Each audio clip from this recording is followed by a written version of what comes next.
On her wedding day, Maya's fiancé tragically lost his life in a car crash. She went to the funeral home to retrieve his body, only to discover from the authorities that the man she'd been dating for 3 years wasn't actually her fiancé. Instead, he was a stranger named Marcus. Simultaneously, Maya's estranged father, who had been evading the law, made headlines across the media. A notorious crime kingpin in the city, known as Viper, was apprehended and fatally shot during the escort operation. Among the officers involved in the crackdown, Marcus's name stood out prominently.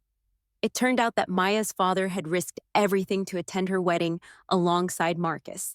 Suddenly, Maya was approached by someone who needed to question her. 3 days following her father's demise, Maya found herself at the police station for interrogation under the guise of aiding the investigation. Seated in the interrogation room, she faced a stern-looking officer with impeccable posture across the table. Just a week prior, he had been her fiancé, though back then, he wasn't yet known as Marcus. He was the second in command of her father's syndicate, the most trusted individual her father had ever known. So much so that her father had personally entrusted Maya to him, ensuring he would look after her forever. His intense gaze fixed on her from across the table. Your father built such a vast drug network, and you were completely in the dark about it. Maya could only stare back. After a long pause, she offered a faint smile. If I told you I never dabbled in any of that and had no clue about what my dad was up to, would you buy that? Marcus studied her for a moment, sighed, and stood up. Maya, the more you talk, the better it is for you. She immediately stood, but someone swiftly shoved her back into her seat. Looking up, she reminded him, You promised to take care of me for life, remember? He didn't respond, turned, and exited the interrogation room. The next day, her attorney, Leo, got her released due to insufficient evidence. It seemed Leo was a contingency plan her father had set up while he was still alive. Leo, a respected figure without any nationality ties, had been managing her father's overseas dealings for years. His usually handsome face now showed concern, but he maintained a professional tone. I've sorted out a passport for you to leave the country. If all goes well, you can head out tonight. Maya questioned, Where can I go? The area's swarming with surveillance, and the cops won't let the daughter of a major crime lord just slip out. Leo glanced at her. You haven't been involved in your father's operations or social circles, and you haven't broken any local laws. There's no reason for you to be held accountable. It sounded simple, but Maya knew the reality. My father did terrible things, and the money from his trafficking was used to fund my education. As his daughter, no one trusts that I'm innocent. She stared blankly at the sofa before blurting out, I want to see Marcus. Are you out of your mind? Leo snapped. He's a cop now, not your fiancé. I'm set on seeing him, she insisted. I need to know if he was just using me for a mission or if he actually cared. Leo smirked. Still not giving up. He personally killed your father. Giving up? I gave up on my wedding day. Now, I just can't let go. Regarding her father, he had sent Maya abroad to study when she was 12. Over the years, she never saw him, and he never acted like a real dad. A year ago, he feigned a serious illness to lure her back home. She believed he deserved to die for all his wrongdoings, but he was still her father. He was the one who introduced her to Marcus. Maya recalled their first meeting at the airport when she returned home. Marcus was dressed in a white shirt and casual pants, his hair neatly styled. She assumed he was a fresh college grad. When she inquired if he was her father's assistant, he just smiled and said, Even if you think I'm a secretary, hop in the car. She noticed the electric vehicle he arrived in, raising her eyebrows. Her father was wealthy but tight-fisted with her. Years abroad, she was always busy with work and study, never expecting a Maserati but finding the electric car a bit over the top. Seeing her doubtful look, Marcus explained, You just got back and might not know the local transport. If you want to see your dad soon, this electric car is the best option. He glanced at her luggage. Someone will come to collect your stuff. Ready to go? Ready, she replied. She climbed into the back seat, trying to hold his waist and even pinch his muscles discreetly. But his waist was too toned for her to get a grip. He felt her attempt and subtly stiffened. Maya smirked confidently. You might not realize it, but I've just returned from overseas, and some habits never change. The wind fluttered his hair as she heard him chuckle softly. A naive girl. Guys always think they can take advantage. Suddenly, Marcus accelerated the car. Maya tensed, realizing her attempt to get close was too forward. By the time she regained her composure, Leo had already left her hotel. Before departing, Leo had asked if her father left any further instructions. She shook her head, and he nodded, arranging for the hotel staff to bring her lunch and telling her to rest before leaving. Her father's assets and businesses had been seized recently. He had fled a month ago upon learning of it, not even saying goodbye to his own daughter. He had transferred $10 million to her account, which was now frozen. Essentially, Maya hadn't received a single penny of her father's amassed fortune. But she knew better. This was just a facade to make it appear he was cutting her off. She could tell, and obviously the police could see it too. Now everyone was waiting to see what the daughter of this major crime lord would do next. Leo had covered her hotel expenses for a week and then left. Soon the hotel staff delivered a lunch cart. Maya glanced at it with no appetite, only noticing the drink beside her meal. Lost in thought, she poured out the liquid, discovering a monitor at the bottom. She stared at it, emotionlessly put it back, and began dialing Marcus's old cell number. Whether it was busy or connected, no one answered. It seemed he truly wanted to sever ties. Taking a deep breath, she decided to play her trump card. If you want information about my father's connections, find me in room 5032 at the hotel. After sending the message, she turned off her phone. Whether Marcus acknowledged her or not, he would come upon receiving the message. But she hadn't anticipated that she'd be waiting not just for Marcus, but for someone else as well. At exactly 7 p.m., the doorbell rang. She peered through the peephole but saw it was blocked with gum. Leaning close to the door, she quickly retreated to the bathroom. It wasn't Marcus. He had no reason to do that. Who could it be then? Her father's enemies or former trafficking partners? She grabbed her phone but froze, unsure who to call. Dialing 911 seemed risky, as she had just left that dangerous world and didn't want to dive back in. She grabbed the hotel's electric kettle and hid behind the door. Moments later, the hotel room door swung open with a click. She lifted the kettle and smashed it towards the intruder, but the person skillfully dodged and grabbed her wrist. "Maya, what are you doing?" A familiar voice snapped her back to reality. The person entering was Marcus, now dressed casually in a gray loose shirt over a white tee. She used to love his shirts. During their relationship, she had bought him many colorful shirts, and gray was her favorite color. Staring at him with slightly reddened eyes, she said, "You finally showed up. Looking good? Are you here to sweet-talk me?" Marcus's mouth twitched slightly. "I didn't invite you?" "Still trying to mess with the cops?" He glanced at the electric kettle in her hand and swiftly took it from her. She questioned why he blocked the peephole with gum. Suddenly he tensed up, eyed the gum, and immediately asked, "Did anyone come before me?" "No one. You just arrived." Without warning, he grabbed her hand and pushed her into the bathroom, shutting the door. He turned on the tap, pouring water over her head, using his body to shield her. Seconds later, a deafening explosion echoed around them. The hotel room door was blown off instantly. Because they had hidden in the bathroom, if they had been even a second late, both Marcus and Maya would likely have been obliterated.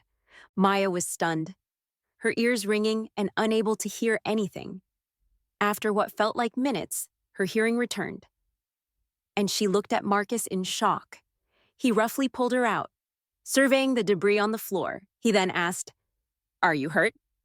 She glanced down to see a cut on her arm from the blast, but it didn't seem severe.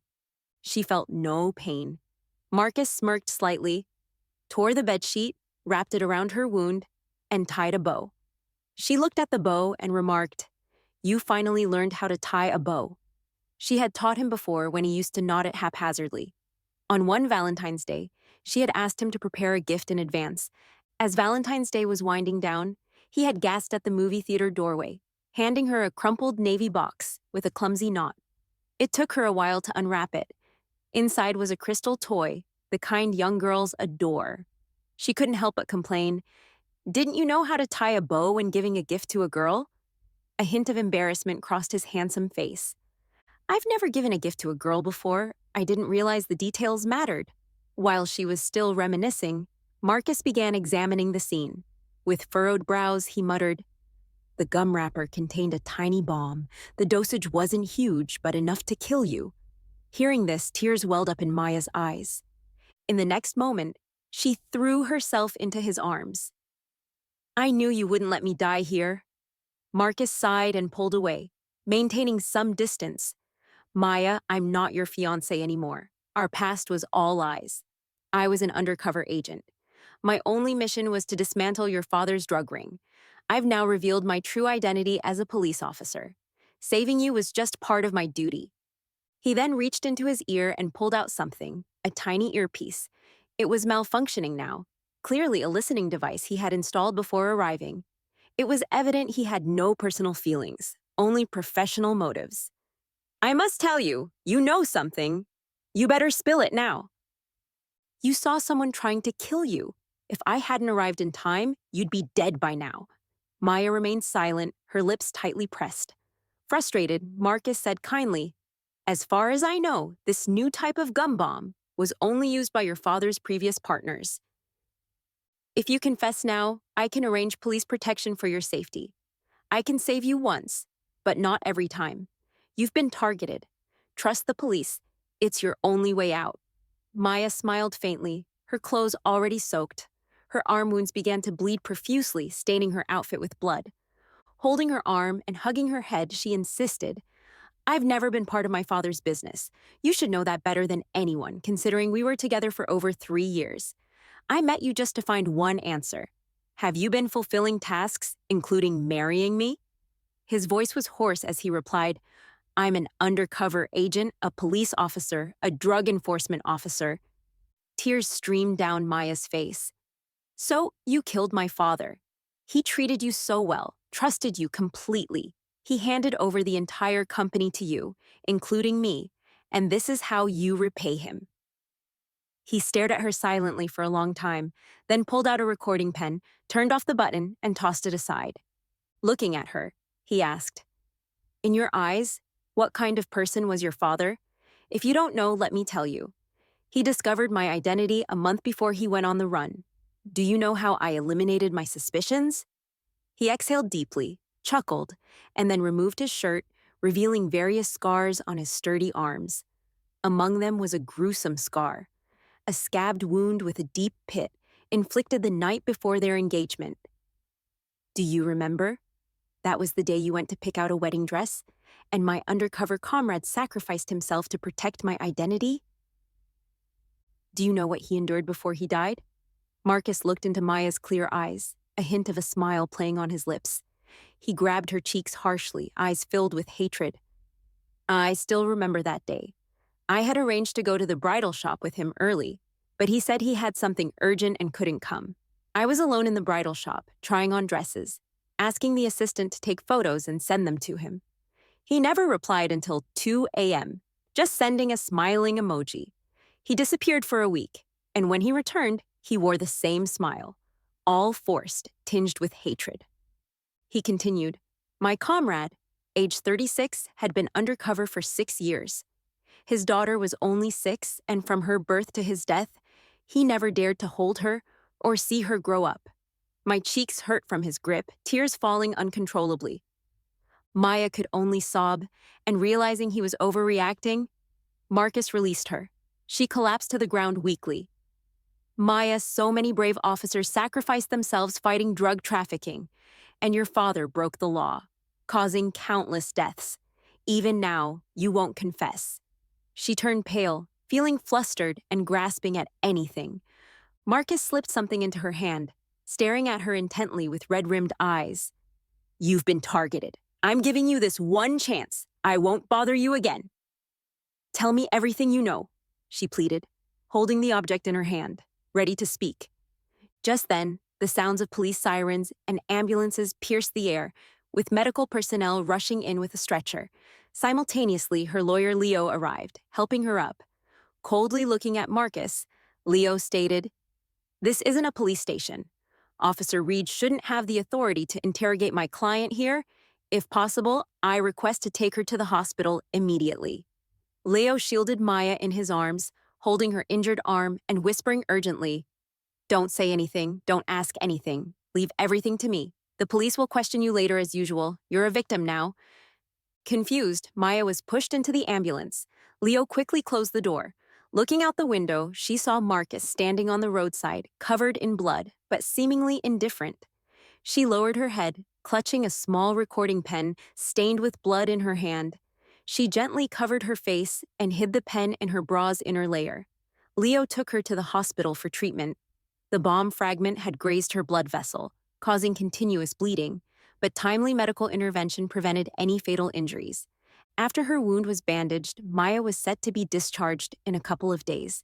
She lay in a single-person ward while Leo played on his phone, answering a few calls intermittently.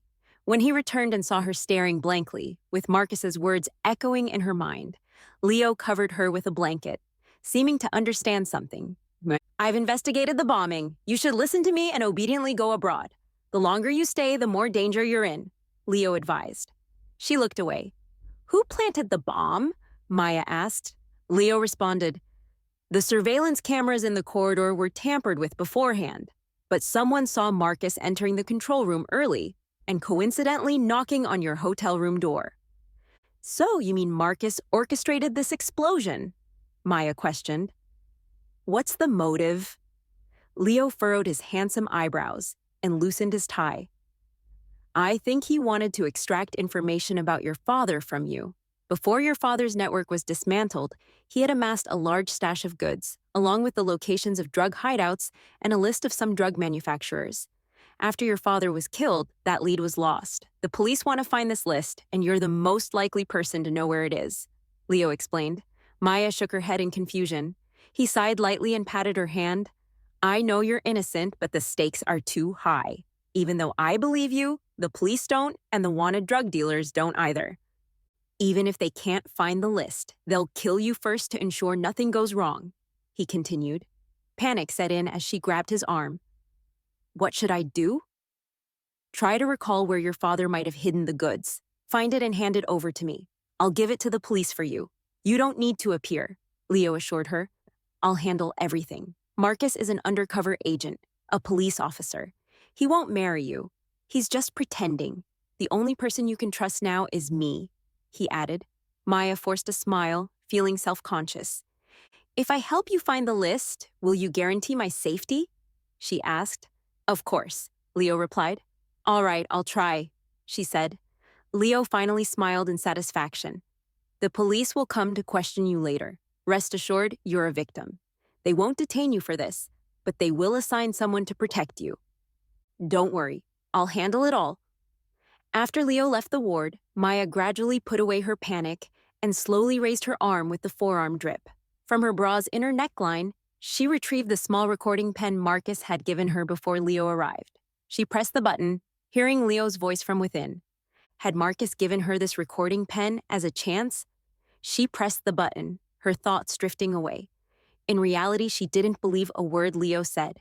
He had installed listening devices in the room and knew she had called Marcus earlier.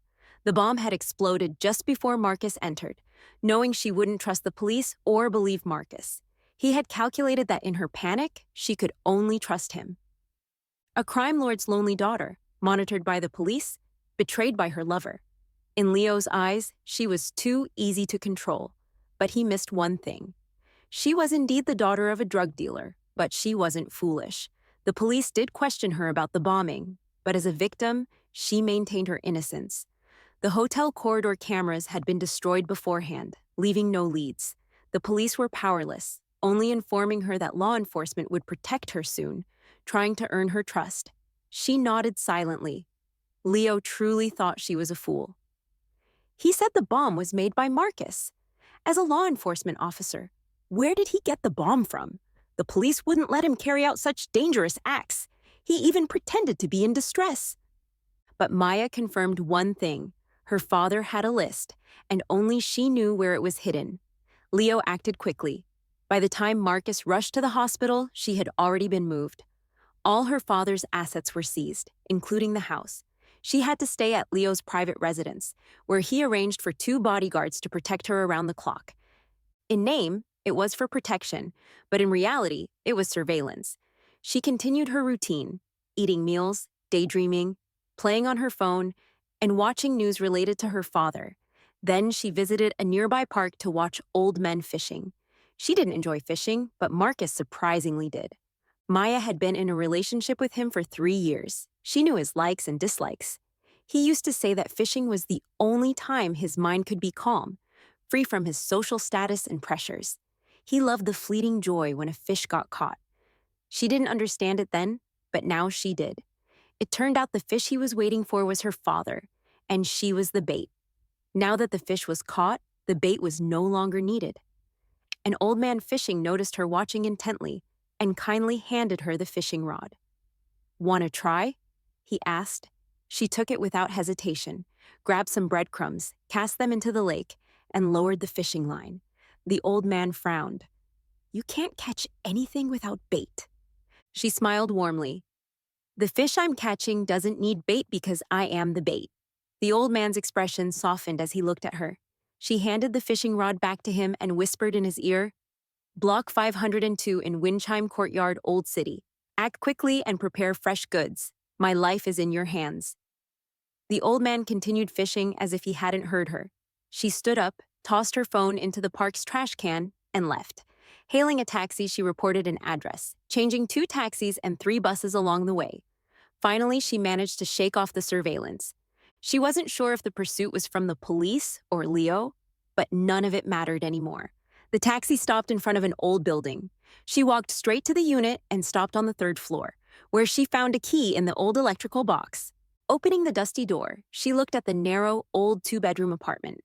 Despite no one living there for over a decade, there was surprisingly no dust inside. It was clear someone had been cleaning regularly. She chuckled softly. "When I was 10, the 3 of us lived here. My mom was still alive then, beautiful and stylish. Even though she worked in a factory, she dressed up nicely every day. Her father was just a small-time thug, always smoking and drinking, unable to get along with her mom.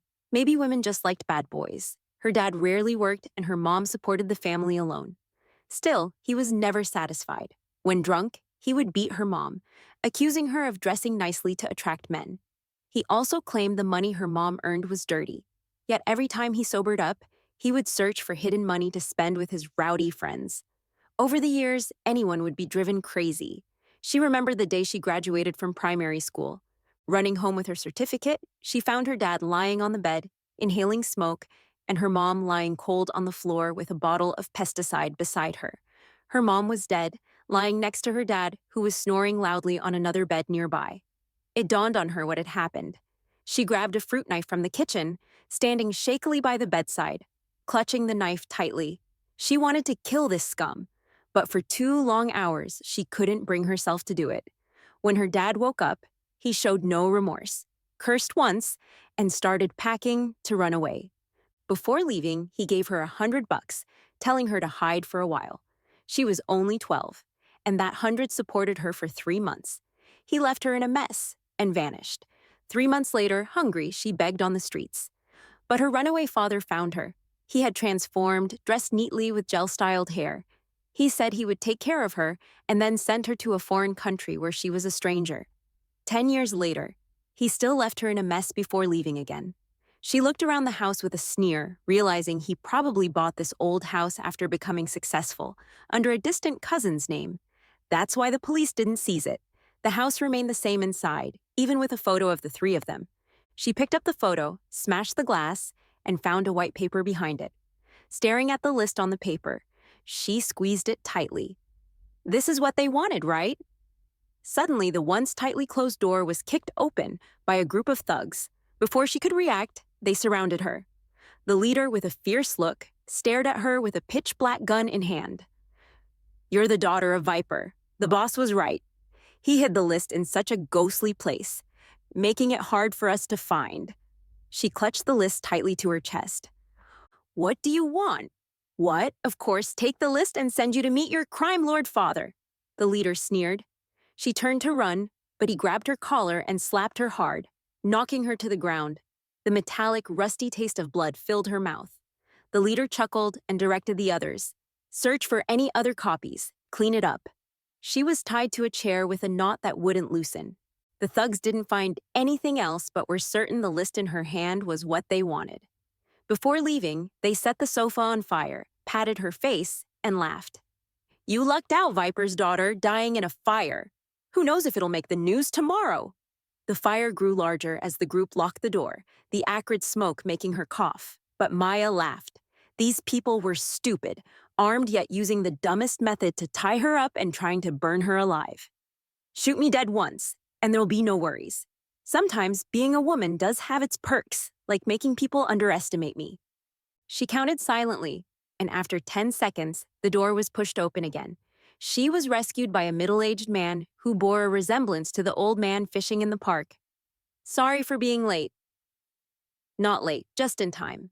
How's the arrangement for the goods you prepared? All set. The body was delivered to the funeral home less than 2 hours after death. Good. She left the old apartment building just as the fire was about to consume the beams. As soon as she exited, she heard a deafening explosion. Smirking slightly, she thought, I wonder if he'll like the first gift I prepared for him. The next day, local authorities reported an explosion in an old residential building in the city. Thankfully, the building was scheduled for demolition, and most residents had moved out. Only a charred body was found at the scene. Maya scrolled through the news on her phone while having toast for breakfast.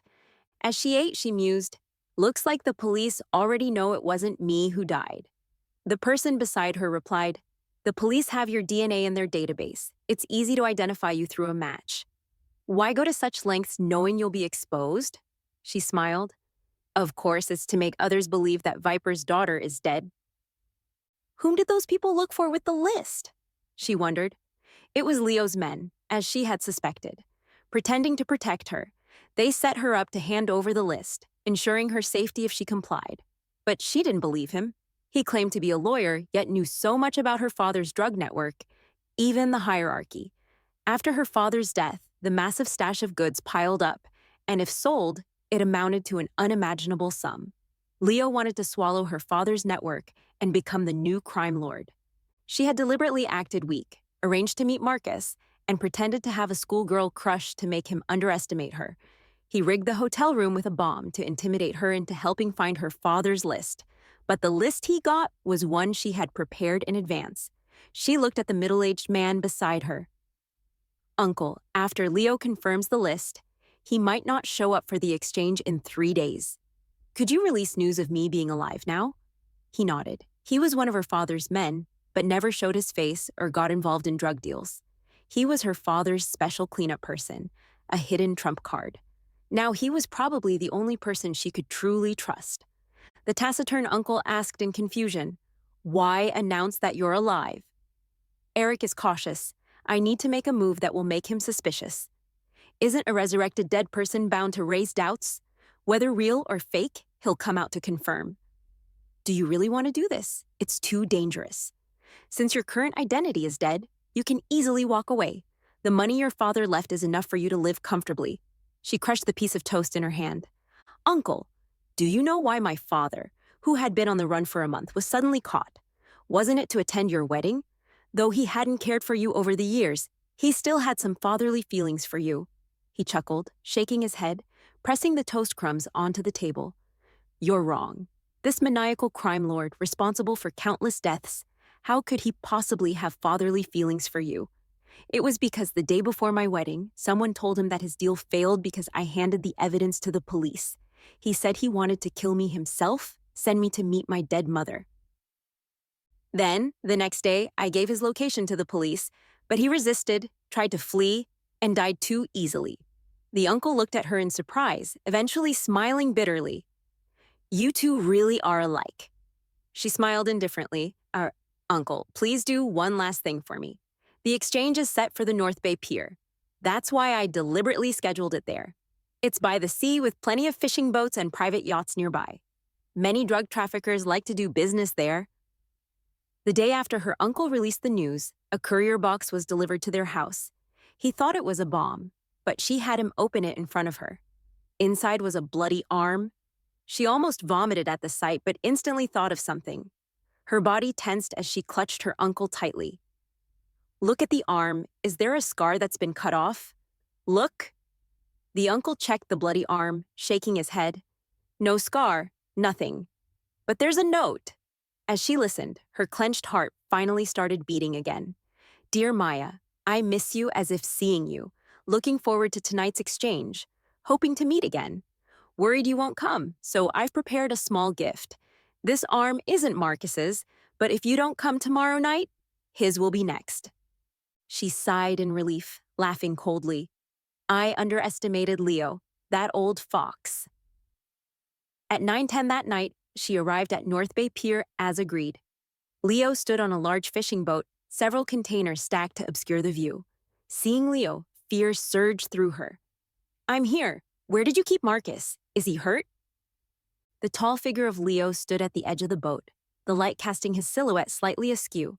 Upon hearing her words, he turned and slowly approached her. In the dim light, he carefully examined her face before reaching out to pinch her chin. Maya, stop pretending. Do you think I'll still believe your disguise? We're on the same side. No need for pretense. She looked at him and slowly removed her fake, crying face. Can't fool you, huh? Aren't you pretending too? What lawyer? You're just my father's supplier, have been supplying you for years. He sneered and leaned closer. Really worthy of being Viper's daughter, you figured it out. You want to make one last trade, take the money, and then get out of it. She sighed. But you still caught me, didn't you? He snorted coldly, saying nothing.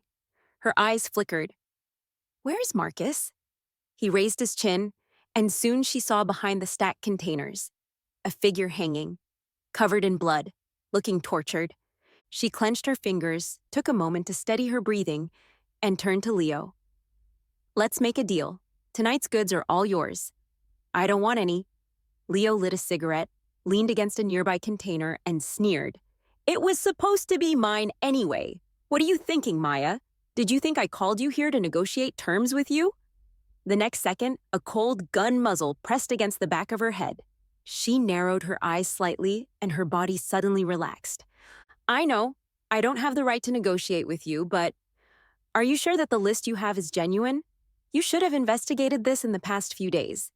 That list of personnel, I planted half of the false information. Leo looked at her, his eyes shifting to the person behind her. The gun muzzle moved away instantly. Let's work together. I don't want to die. I just want to take what's rightfully mine. You know, my unlucky old man didn't leave me a penny. Why should I believe you? Because of the list I have. She took out a small USB flash drive. Of course, there are backups. If I die, my men will send these USB drives to the police. Leo stared at her silently, then suddenly burst into laughter. He probably doesn't laugh often, so the smile was stiff and exaggerated. That's not enough, Maya. You have to prove to me that you killed him before I believe you really want to cooperate with me. She staggered slightly. Leo's men threw the almost lifeless Marcus in front of her. She immediately crouched down to check his injuries. Only some minor external wounds were visible, but the methods used by these drug dealers to torture people were evident. He still had consciousness, struggling to look into her eyes. Weakly, he spoke. Maya, don't make more mistakes. She lowered her eyes, but Leo took the gun handed to him by his men and placed it in her hand. She didn't take it.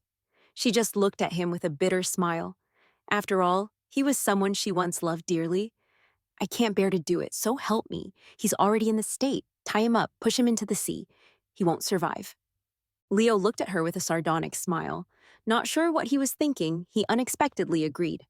Ropes were brought, and she personally tied them. In front of Leo, she looped the nylon rope around Marcus's body, coil after coil, finally tying a knot at the junction, just like the first gift Marcus had given her. After doing all this, she sat weakly on the deck. Leo clicked his tongue, mocking. You love this man to death, even came to save him. But the way you tied him up was more professional. A dead knot. I thought you wanted to push him into the sea to let him escape. Seems you want him dead. She wiped away her tears and stood up. He heard our conversation. If we let him live, we'll both die, in the face of life and death. What is love? Leo pondered her words, laughing heartily. Push him into the sea and feed the sharks. P.I. stop him. What are you up to now? Maya replied, My time is limited. After all, he's the person I love the most. I want to say one last thing to him. All right, Last words before death. Quite romantic. Marcus was brought to the edge of the deck, and as she approached, Leo's men tactfully stepped aside. She reached out and held his injured body in her arms. Marcus, I'm sorry. I really liked the Valentine's Day gift you gave me back then. But now there's no chance. Let me give you a gift as well.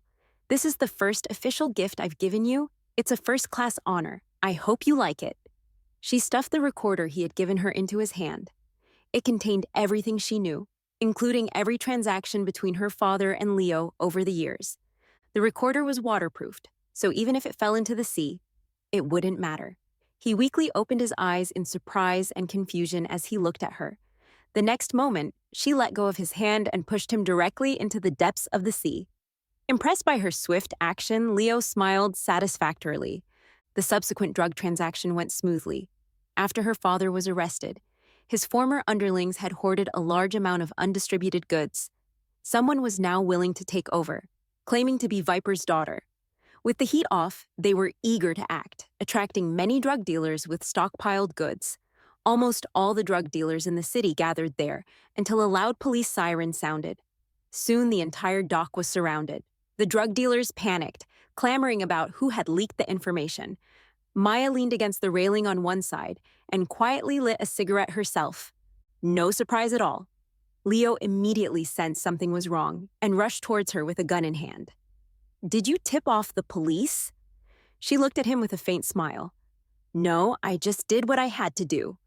Leo was enraged and quickly gathered his men, who swiftly opened the containers on the ship's deck. Inside were several barrels of gasoline. Maya watched the scene closely, realizing he also planned to use her method, faking death to escape. The number of gasoline barrels was enough to blow up the entire fishing boat. What a waste! Leo, it's too late now. As she said this, she flicked away her cigarette. But at the same time, explosions erupted from nearby fishing boats. In Leo's shocked eyes, she quickly lunged towards him, holding him tightly with a look of crazed delight. Another one sent off. Worth it? Hasn't anyone told you not to mess with women? The bomb you gave me at the hotel last time? I returned it to you intact. How does it feel, maniac? You're all maniacs. Leo's face contorted in fury, but he couldn't break free, only screaming frantically. Soon the fishing boat they were on also erupted in a massive explosion. Amidst the raging flames, Maya seemed to see herself begging on the street at age 12 and the boy in the white shirt riding an electric bike waving at her. It's always women who suffer losses. She shut her eyes. Marcus, this is the first gift I've given you. Are you happy? And the comrade you said you sacrificed? I'm really sorry for what my dad did to him. But at the same time, I envy that little girl because she has such a great father who loves her. If only I had one too. 6 months later, a major drug trafficking network in a certain city was completely dismantled based on data lists provided by insiders and locations where drugs were stockpiled. The drug manufacturers and dealers were all captured. At the commendation ceremony organized by the police, Marcus looked down at the medal on his chest, feeling somewhat conflicted inside. 6 months ago, on the pier's deck, a girl had said she would give him a first-class commendation. Now he had received that first-class commendation. But what he wanted to tell her was that it wasn't she who gave it to him. It was him and numerous anti-drug officers who had dedicated half their lives, even their lives, to obtain it. But he could no longer correct her, and that knot she tied was really hard to untie. He wondered who taught her that. Marcus smiled, knowing there was no answer. He liked tying knots because it was a special technique taught during police training, meant to confuse enemies. It looked like a dead knot, but was actually a live knot. With skill, it could be undone, saving a life when necessary. The day Maya tied him to the deck, she had used the exact same knot on herself. So she had already guessed his identity when she gave him his first gift. Marcus took a deep breath, looked at the badge on his cap, slowly put it on, and then saluted.